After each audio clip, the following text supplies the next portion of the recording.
अस्सलामुअलैकुम dear students. अब हम पढ़ेंगे article 152 questions tending to corroborate evidence of relevant fact admissible. ये बड़ा इंटरेस्टिंग आर्टिकल है। इसका स्कोप बहुत वसी है।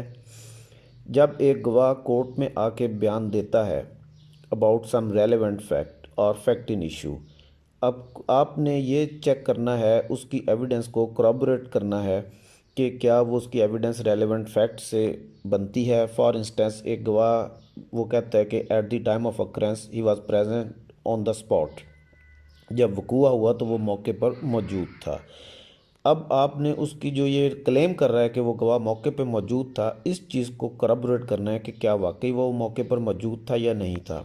तो इस चीज़ को चेक करने के लिए आप उससे क्वेश्चंस पूछे, उससे क्वेश्चन ऐसे क्वेश्चन क्रॉस एग्जामिनेशन में पूछ सकते हैं या इन चीफ में, जो कि डायरेक्टली फैक्ट इन इशू या रेलेवेंट फैक्ट से रिलेटेड ना हो, लेकिन वो उसके सराउंडिंग से, टाइम और प्लेस के हवाले से वो रेलेवेंट हो। इस चीज़ को, उसकी एविडेंस को corroborate करने के लिए कि वो जो कह रहा है वो सच कह रहा है। फॉर इंस्टेंस एक वकूए का टाइम है रात 8 बजे का। गवाह कहता है कि रात 8 बजे वो मौके पर वहाँ मौजूद था। तो आप उससे पूछ सकते हैं कि वहाँ पे जिस जगह ये वकूआ हुआ कौन कौन सी दुकानें वहाँ पे मौजूद हैं, किस किस्म की दुकानें हैं। अगर वो बाज़ार है, फॉर इंस्टेंस अगर वो बाज़ार है तो कौन सी दुकानें खुली हुई थीं या कौन सी दुकानें बंद थीं, रश कितना था। अब इन चीज़ों का डायरेक्टली उस केस से ताल्लुक़ नहीं बनता इन सवालात का, लेकिन उसकी एविडेंस को corroborate करने के लिए, उसकी प्रेजेंस एट द अकरेंस को corroborate करने के लिए आप उससे ये सवालात पूछ सकते हैं। इसी तरह इस आर्टिकल की इलस्ट्रेशन है कि एक अकम्प्लिस जो है वो रॉबरी में शामिल था, उसने दोस्त अपने ग्रुप के साथ मिलकर रॉबरी की। अब वो अकम्प्लिस बन गया, वो एविडेंस दे रहा है उस इंसिडेंट के बारे में।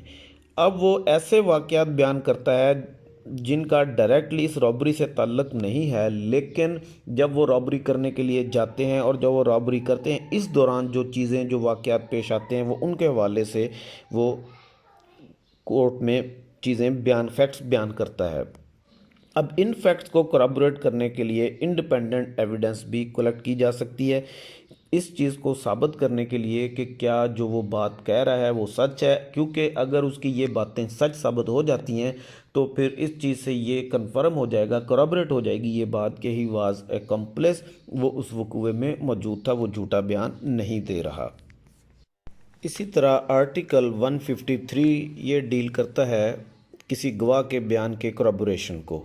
जनरल प्रिंसिपल ये है कि जब एक आदमी कोई कोर्ट में एविडेंस देता है तो उसकी एविडेंस दीगर इंडिपेंडेंट एविडेंस के साथ corroborate की जा सकती है।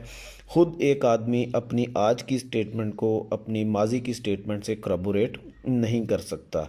अगर इसकी इजाज़त दे दी जाए तो ये तो बड़ा आसान हो जाए लोगों के लिए फैब्रिकेट एविडेंस तैयार करना। एक आदमी पहले दोस्तों के सामने फैक्ट्स को बयान कर दे, फिर बाद में कोर्ट में जाके अपना बयान दे और उसके दोस्त आके बयान दें, हाँ यस सर इसने पहले भी यही बात की थी। किसी आदमी की प्रीवियस स्टेटमेंट को, जैसे कि हमने पिछले आर्टिकल में पढ़ा है, उसके क्रेडिट को इम्पीच करने के लिए, कॉन्ट्राडिक्शन के लिए वो पेश किया जा सकता है। दूसरी पार्टी, मुखालिफ पार्टी पेश करती है उसकी प्रीवियस स्टेटमेंट को, लेकिन कोई पार्टी खुद अपनी प्रीवियस स्टेटमेंट को अपनी फेवर में इन जनरल पेश नहीं कर सकती।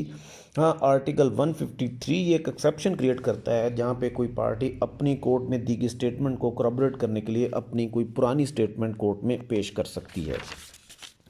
लेकिन उसके लिए दो शराइत हैं। वो माजी की स्टेटमेंट कब रेलेवेंट होगी उसकी मौजूदा स्टेटमेंट को corroborate करने के लिए, उसकी पहली शर्त ये है कि उसने जो पहली स्टेटमेंट दी थी वो उस वक्त दी हो जब वो फैक्ट इन क्वेश्चन, जिस फैक्ट के बारे में वो स्टेटमेंट है, वो फैक्ट उस वक्त इंकर हुआ, वकूफ़ पज़ीर हुआ, उसी वक्त at the spur of the moment उसकी जो स्टेटमेंट थी। लेकिन अगर उसकी स्टेटमेंट और फैक्ट के वकूफ़ पज़ीर होने में एक गैप है, रीज़नेबल गैप है, तो फिर उस स्टेटमेंट को आफ्टर थॉट कहा जा सकता है, फिर उसको वो सैंक्टिटी हासिल नहीं होगी आर्टिकल 153 के तहत। उसके लिए ज़रूरी है कि वो स्टेटमेंट उसी वक्त दी गई हो जब वो फैक्ट वाक़या हुआ हो, जिस फैक्ट से वो स्टेटमेंट रिलेट करती है। दूसरी शर्त इसमें यह है कि ये स्टेटमेंट जो है किसी कॉम्पिटेंट अथॉरिटी जिसके पास उस फैक्ट को इन्वेस्टिगेट करने का इख्तियार हो, उस अथॉरिटी के सामने वो स्टेटमेंट दी गई हो। इसके क्लियर एग्जाम्पल जो आपको दी जा सकती है वो FIR है। जब एक आदमी एफआईआर लॉन्च करवाता है पुलिस में जाके, अगर वकूआ होने के फ़ौरन बाद विदाउट डिले, अननेसेसरी डिले, उसकी स्टेटमेंट उसने रिकॉर्ड करवाई और उसकी बुनियाद पे एफआईआर लॉन्च हो गई पुलिस के पास, फिर जब वो कोर्ट में आके वो बयान देगा तो उसकी एफआईआर की स्टेटमेंट उसकी कोर्ट में बयान के साथ वो रिलेट की जा सकती है, उसको करॉबोरेट, ये देखा जा सकता है कि उसकी ये दोनों स्टेटमेंट्स एक दूसरे के साथ करॉबोरेट करती हैं। लेकिन शर्त उसमें यही है कि फैक्ट को ज़ीरो होने के बाद उस फैक्ट से रिलेटेड जो स्टेटमेंट है that must not be delayed, और and that statement must be made before some authority who has competency to investigate that fact. Thank you.